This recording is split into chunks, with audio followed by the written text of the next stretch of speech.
दोस्तों ठेस ये जो हमारा लेसन चल रहा था ये उसका दूसरा पार्ट है। तो वो मैं या पहला पार्ट आपने देखा था, पहला पार्ट जहाँ तक हुआ उसके पार्ट से मैं आगे स्टार्ट कर लेता हूँ।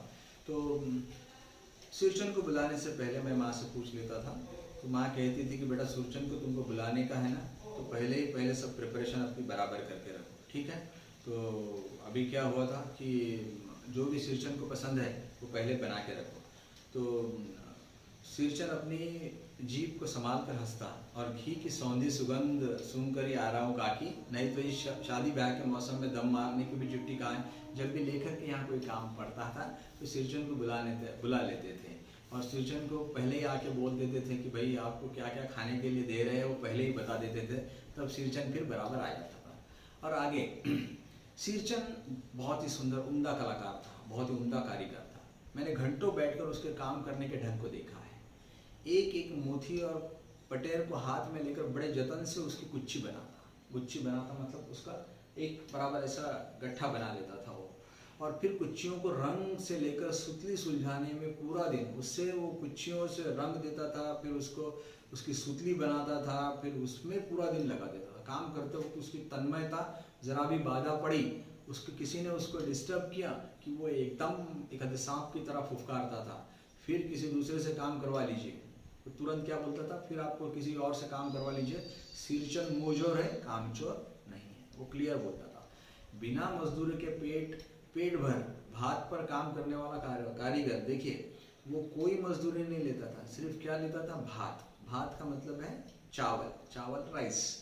दूध में कोई मिठाई ना मिले तो कोई बात नहीं, किंतु बात में जरा भी झाला हुआ बर्दाश्त नहीं कर सकता। झाला का मतलब क्या है कि बात में मतलब कोई उसको जरा भी बातों से तकलीफ दे तो वो उसे पसंद नहीं आता। तो उसका क्लियर कहना था कि मुझे बोलना नहीं किसी ने कुछ, ठीक है। सूरचंद को लोग चटोर भी समझते हैं। चटोर का मतलब है ऐसा व्यक्ति कि जो बस खाने में ही इंटरेस्ट है, जिसको ये खा वो खा वैसा ही व्यक्ति।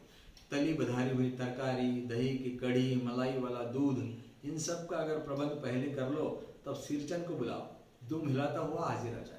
अगर आप ये सब बना के सूरचंद को बुलाते हो, सूरचंद तुरंत आ जाएगा, जो भी काम करना है आपका। सूरचंद ना खाने पीने में चिकनाई की कमी हुई कि काम की सारी चिकनाई खत्म। खाना पीना आपके पास ढंग का नहीं रहा तो सूरचंद काम भी बराबर नहीं करता था, काम अधूरा रखकर उठ खड़ा होता। आज तो अब अध कपाली दर्द से माथा ठनठना रहा है, उसका कहना ऐसा रहता था। थोड़ा सा रह गया है, किसी दिन आकर पूरा कर दूंगा।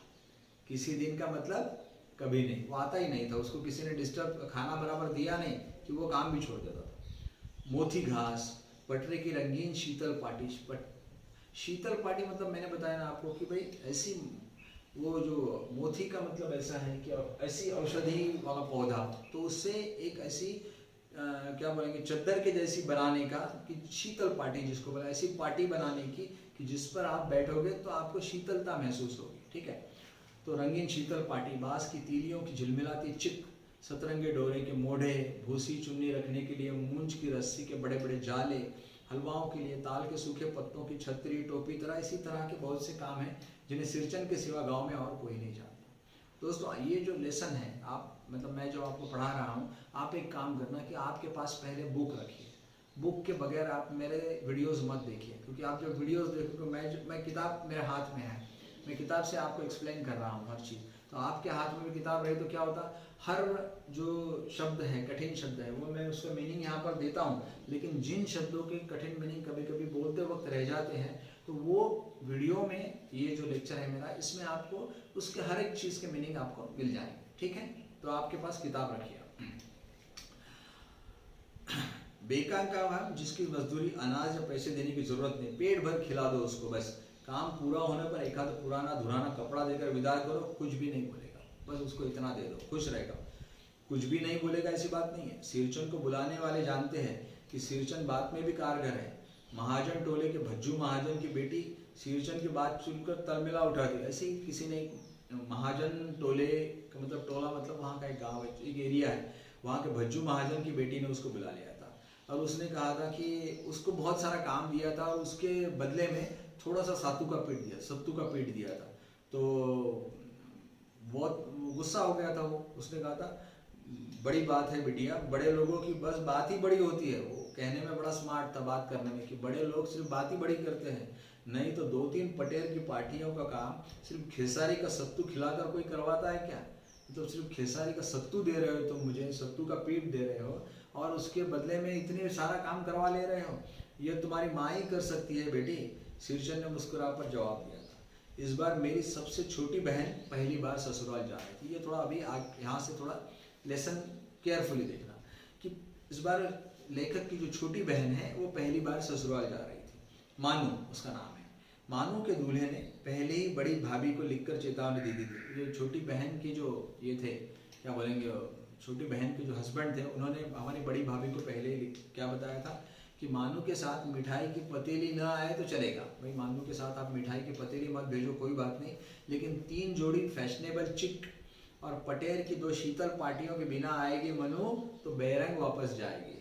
तो भाभी ने ठीक है, तो इसलिए 1 सप्ताह से पहले ही शीर्षन को बुलाकर काम पर तैनात करवा दिया माँ ने। अब मानू को भेजना है ससुराल में, अब तो पहले ही 1 हफ्ता पहले बुला लिया शीर्षन को। देखो शीर्षन, माँ ने कहा, इस बार नई धोती दूंगी, असली मोहर छाप वाली धोती। मन लगाकर ऐसा काम करो कि देखने वाले देखते ही रह जाए। पान जैसी पतली छुरी सी बांस की तीलियां और कमानियों को चिकनाता हुआ शीर्षन अपने काम में लग गया। शीर्षन तो क्या बस बेहतरीन आर्टिस्ट था, वो काम में लग गया। रंगीन सुतलियों के झब्बे डालकर वह चिक बुनने लग गया। 1.5 हाथ की बिनाई देखकर ही लोग समझ गए, 1.5 हाथ उसका बन गया वो चिक, समझो इतना। तो इस बार नए फैशन की चीज बन रही है, वो बहुत सुंदर दिल से बना रहा था, वो कोई नई चीज बना रहा। मजली भाभी से नहीं रहा गया, पर्दे के आड़ से बोली, पहले ऐसा जानती कि मोहर छाप वाली धोती देने से ही अच्छी चीज बनती है तो भैया को खबर भेज देती। तो बोलती कि वो जरा बीच में ऐसे टॉन्ट मारती रहती थी, वो अननेसेसरी, कि भाई मुझे ऐसा लगा कि इसको अपन अभी वो मोहर छाप वाली धोती दे रहे हैं इसलिए ये अच्छा काम कर रहा है। काम में व्यस्त शीर्षन के कान में वो बराबर बात पड़ गई। बोला, मोहर छाप वाली धोती के साथ रेशमी कुर्ता देने पर भी ऐसी चीज नहीं बनती भौरिया। मानू दीदी काकी की सबसे छोटी बेटी है और मानू दीदी का दूल्हा अफसर आदमी है, इसलिए मैं अच्छा बना रहा हूँ। ये आपके धोती देने से मैं नहीं बना रहा हूँ, धोती के साथ में आपने रेशमी कुर्ता भी दिया तब भी नहीं बनाऊंगा मैं। मछली भाभी का मुंह लटक गया। मेरी चाची ने फुसफुसा कर कहा, किससे बात करती है वो? उसके साथ में चाची भी थी, माँ भी थी, चाची भी थी। अब ये एक साथ रहते थे सब लोग, तो किससे बात करती है बहू? मोहर छाप वाली धोती ने मूंगिया लड्डू, बेटी की विदाई के समय रोज मिठाई जो खाने को मिलेगी देखती है ना, तो अब ये चाची जो है वो और भी टॉन्ट मार रही है कि अब तो इसको तो और भी, अभी कि बेटी जा रही है तो घर में कुछ न कुछ बनता ही रहेगा। दूसरे दिन चीक की पहली पाती से 7 तारे जगमगा उठे। 7 रंग के सद भैया तारा अपने काम में मगन शीर्षन को खाने पीने की भी सुध नहीं, इतना सुंदर काम करने लग गया। चीक की सुतली में फंदे डालकर उसने पास पड़े सूप पर निगाह डाली। चिवड़ा और गुड़ का एक सूखा ढेला, बस उसको खाने के लिए किसी ने वो रोटी का थोड़ा सा रोटी को ऐसा छोटा सा उसके टुकड़े टुकड़े और उसके साथ में गुड़ का ढेला, बस इतना ही छोटा सा चीज़ दिया, ज़्यादा दिया नहीं। अब ये गलत हुआ, वो तो इतना दिल से काम कर रहा था। मैंने लक्ष्य किया, शीर्षन की नाक के पास 2 रेखाएं उभारी। शीर्षन ने देखा कि बस इतना सा खाने के लिए, तो उसको थोड़ा सा सर पे उसके 2 रेखाएं उभर आई। मैं दौड़कर माँ के पास गया। लेखक बोले, माँ आज शीर्षन को कलेवा किसने दिया? सिर्फ चिवड़ा और गुड़, आज उसको किसने ही दिया? खिला, इतना ऐसा ही खिला। माँ रसोई के अंदर पकवान आदि बनाने में व्यस्त थी। बोली, अरे मंजली, शीर्षन को बूंदिया क्यों नहीं देती? अब देखो, शीर्षन को बूंदिया क्यों नहीं दिया? माँ ने बोला, बूंदिया मैं नहीं खाता काकी। शीर्षन के मुंह में चिवड़ा भरा हुआ था, उसने बेचारे ने खाना चालू कर दिया और बोला कि मैं नहीं खाता काकी। गुड़ का ढेला सूप के किनारे पर पड़ा रहा अछूता, उसने वो गुड़ के ढेले को हाथ भी नहीं लगाया।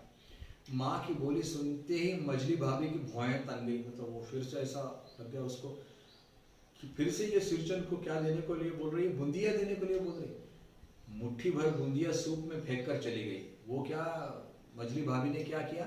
बूंदिया ली थोड़ी सी, उसके सूप में फेंक दिया वो और चली गई। शीर्षन ने पानी पीकर कहा, मछली बहुरानी अपने मैके से आई हुई मिठाई भी इसी तरह खोलकर बांटती है क्या? वो टॉन्ट मारने में कम नहीं था शीर्षन। वो बोले कि भाभी आपके मैके से जो मिठाई आती है वो भी ऐसे ही आप फेंकती है क्या? बस मछली भाभी अपने कमरे में बैठकर रोने लग गई। चाची ने माँ के पास आकर कहा, मुंह लगाने से सर पर चढ़ेगा ही, किसी के नहर ससुराल की बात क्यों करेगा वो? करना नहीं चाहिए उसने ऐसा कहना। मजली भाभी माँ की दुलारी बहू थी। माँ तमक कर बाहर आ गई, सिरचंद तुम काम करने को आए हो, तमक कर बाहर आ गए मतलब जरा गुस्से में बाहर आ गए, अपना काम करो ना। बहुओं से बदकुट्टी करने की क्या जरूरत है?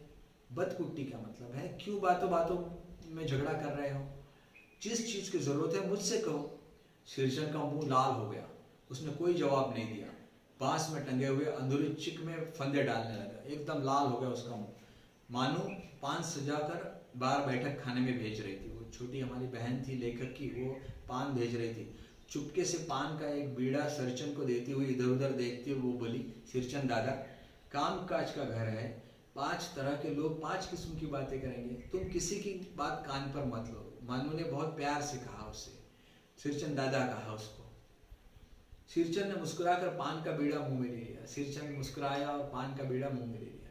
चाची अपने कमरे से निकल रही थी। अब चाची को फिर से, चाची तो गुस्सा ही करती थी उसका। सिरचंद को पान खाते हुए देखकर अवाक हो गई। सिरचंद ने चाची को अपनी ओर देखते हुए कहा कि चाची, छोटी चाची, जरा अपना डिबिया का जर्दा भी दे दे। वो भी टॉन्ट मारने में कम नहीं था। उसने देखा कि मैं पान खा रहा हूँ तो चाची को बहुत तकलीफ हो रही है, मिर्ची लग गई है।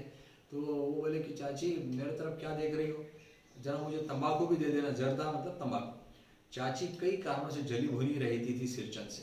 अब सिरचंद से वैसे भी उसको गुस्सा होता था, गुस्सा उतारने का ऐसा मौका फिर नहीं मिल सकता था। वो झनकती हुई बोली, तुम्हारी बड़ी हुई जीभ में आग लगे, घर में भी पान और गमकुआ जर्दा खाते हो क्या? तुम्हारे घर में क्या मिलता है कि ये सब तुमको? चटोर कहीं के। चटोर का मतलब है बस खाने में ही पूरी जिंदगी जा रही है तुम्हारी। मेरा कलेजा धड़क उठा। लेखक बेचारा हो गया सत्यानाश। इतना बात कोई सिरचंद से करे तो बस मुश्किल ही काम है। बस सिरचंद की उंगलियों में सुतली के फंदे पड़ गए। मानो कुछ देर तक वह चुपचाप बैठा पान को मुंह में घुलाता रहा। फिर अचानक उठा और पिछवाड़े पीक थूक आया। बाहर के पिछवाड़े गया और पान थूक दिया उसने। अपनी छुरी हंसिया वगैरह समेट के लिया उसने अपना सामान पूरा, और टंगी हुई अधूरी चीख पर एक निगाह डाली और हनहनाता हुआ आंगन से बाहर निकल गया, उठ के चला गया। मानो कुछ नहीं बोली। बेचारी छोटी बहन चुपचाप बैठी, चुपचाप अधूरी सी चिक को देखती रही। सातों तारे मन पड़ गए। माँ बोली, जाने दे बेटी, छोटा मत कर मानो, मेले से खरीद कर मैं तुमको दे दूंगी। मैं सिरचंद को मनाने गया। लेखक जो है वो सिरचंद के यहाँ गए मनाने के लिए। उनको देखा तो एक फटी हुई शीतल पाटी पर लेट कर वह कुछ सोच रहा है। फटी हुई शीतल पाटी पे, उसके घर में भी शीतल पाटी थी, फटी हुई थी, उस पर बैठा हुआ था। मुझे देख कर ही बोला, बबुआ जी अब नहीं, कान पकड़ता हूँ अब नहीं। मोर छाप वाली धोती को लेकर मैं क्या करूँगा, कौन पहनेगा उसको? ससुरी खुद मर गई, बेटे बेटियों को भी ले गई अपने साथ। बबुआ जी मेरी घरवाली जिंदा रहती तो मैं ऐसी दुर्दशा भोगता। वो अपने दुख के बारे में बता रहा था कि मेरी घरवाली नहीं है, अब मेरे पास और कोई नहीं आता। अगर मेरी घरवाली रहती तो मेरी ऐसी दुर्दशा होती क्या? यह शीतल पाटी उसी की बुनी हुई है। यह शीतल पाटी को छू कर कहता हूँ अब यह काम नहीं करूँगा। मतलब कसम खाने वाली बात है। ये शीतल पाटी पर हाथ रख के कहता हूँ मैं ये काम नहीं करूँगा। गांव भर में तुम्हारी हवेली में मेरी कदर होती थी, अब क्या? तुम्हारे हवेली में मेरी कदर होती थी इसलिए मैं आता था, अब क्या? अब कोई जरूरत ही नहीं जाने की। लेखक चुपचाप घर वापस लौट आया। समझ गया कि कलाकार के दिल में ठेस लगी है। ठेस का मतलब हमको मालूम है कि पाँव को ही ठेस लगती है, लेकिन दिल को ठेस किससे बात से पहुंचती है? शब्दों से पहुंचती है। कोई अगर बुरा भला कह दे तो एक कलाकार को ठेस कब पहुंचती है? जब आप उसकी कला के बारे में उसको बुरा भला कहते हो, या और उसको बुरा भला कहते हो तो उससे दुख होता है। बड़ी भाभी अधूरी चिक में रंगीन चिक की झालर लगाने लगी। बड़ी भाभी जो थी जिसकी वजह से ये सब गड़बड़ हुई थी, वो जो चिक की जो उसमें एक झालर लगाने लगी। वो आधा जो पड़ा था वो चिक का पर्दा, तो और पूछने लगी मानू को कि ये मैं जो लगा रही हूँ ये बेजा तो नहीं दिखाई पड़ता है? बेजा का मतलब है ये मिसमैच तो नहीं दिखाई पड़ता है? तो क्यों मानू कुछ नहीं बोली बेचारी। किंतु मैं चुप नहीं रह सका। चाची और मछली भाभी की नजर न लग जाए इसमें भी। तो ये फिर लेखक ने भी टांट मार दिया कि ये जो भी कर रही है इसको चाची और मछली भाभी की नजर न लग जाए। अब इसके बाद का सिचुएशन अलग है। देखो, मानू अभी ससुराल जा रही है, उसका दिन आ गया, 7 दिन में जाने वाली थी।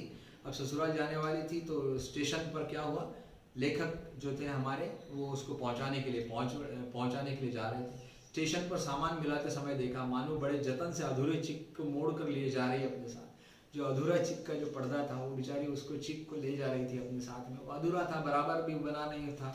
मन ही मन सिरचन पर गुस्सा आ गया, लेखक को गुस्सा आ गया सिरचन पर कि चाची के सुर में सुर मिलाकर कोसने को जीव हुआ। मतलब ऐसा लगा कि चाची ने जो उसको बोला था सिरचन को वो बहुत सही था, कामचोर चटोर, ऐसा लेखक उस गुस्से में उसके बारे में सोच रहे थे।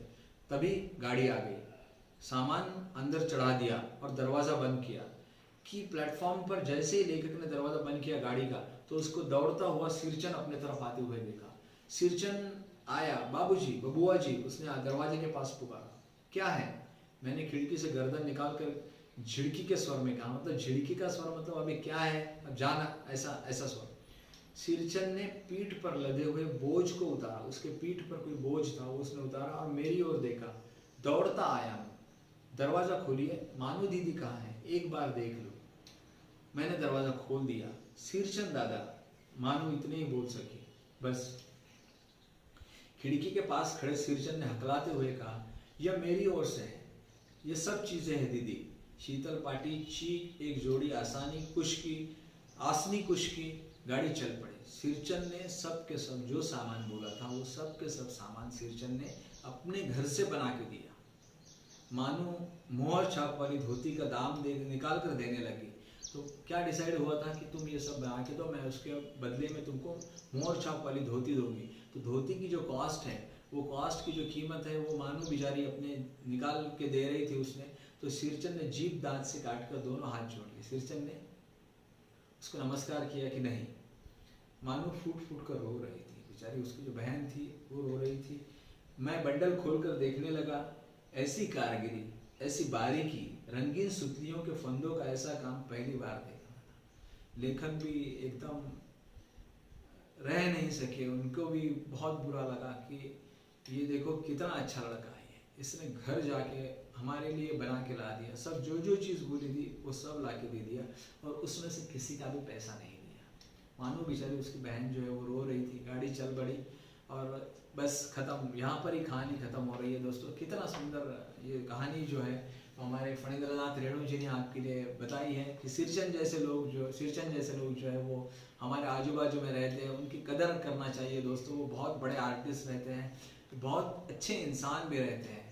अगर दिल से हम उनको आवाज़ दें, दिल से हम उनसे कोई रिश्ता जोड़ ले तो वो रिश्तों को वो आखिरी तक निभाते हैं। ये आपने देखा कि गाड़ी आखिरी वक्त पर सिरचन ने उसको पूरा सामान ला के दे दिया, भले ही उनकी फैमिली ने सिरचन को बहुत बुरा भला कहा। तो ऐसे ही लोग रहते हैं। इतनी सुंदर कहानी है। आप ये कहानी जो है वो अपने दोस्तों के साथ में भी शेयर करो, अपनी माँ से पूछो, माँ से शेयर करो अपने कि भाई देखो माँ कितनी सुंदर कहानी है ये।